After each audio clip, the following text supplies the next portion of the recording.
We're talking about the new Rockshox Debonair air spring.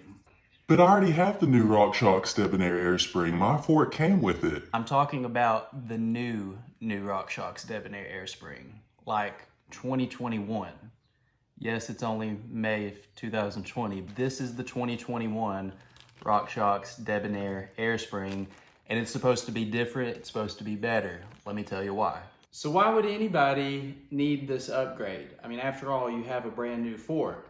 I have a 2020 Lyric Ultimate. Well, to answer that question, you probably don't. To answer that question, your shiny new Rockshox fork, the flagship of your shred sled, could in fact have a dead spot. Many riders, myself included, have reported that their fork, when unloaded, no weight at all into the fork, is sucked down to about 10% of its travel. You might not notice this if you pick the bike up by the handlebars or the stem, but if you've been on the bike and you get off from it, it typically will stay sucked down to about 10% of its travel. That effectively, on my 150 mil fork, reduces 15 millimeters of usable travel. It has a tendency to sort of wallow in the mid-stroke, and so for me personally, I feel like I've had to run a higher air volume to be able to compensate for this, which does help to prevent that wallowing in mid-stroke, but then you lose small bump sensitivity as a result. If you can do a lower leg service, you can likely do this. It's, in my opinion, quite easy to do. It's just about a 5-minute extension on a typical lower leg service. So here you can see the old Debonair air spring and then the new one, or the upgrade, the 2021. The new one is actually longer, and these are both 150 millimeter air springs.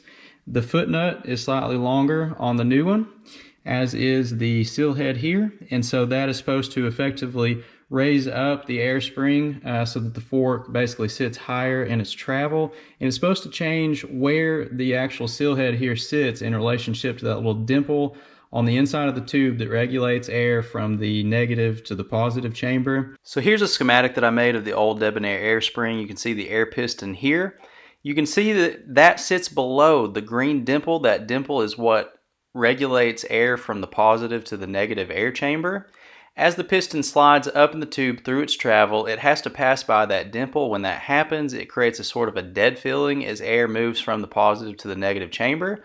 Whereas the new one, the air piston at sag, sits just above the dimple. This allows air to more naturally regulate between the positive and negative air chamber, thus eliminating the dead spot and helping the fork ride higher in its travel. I've been on the new 2021 Debonair air spring for a couple of weeks now.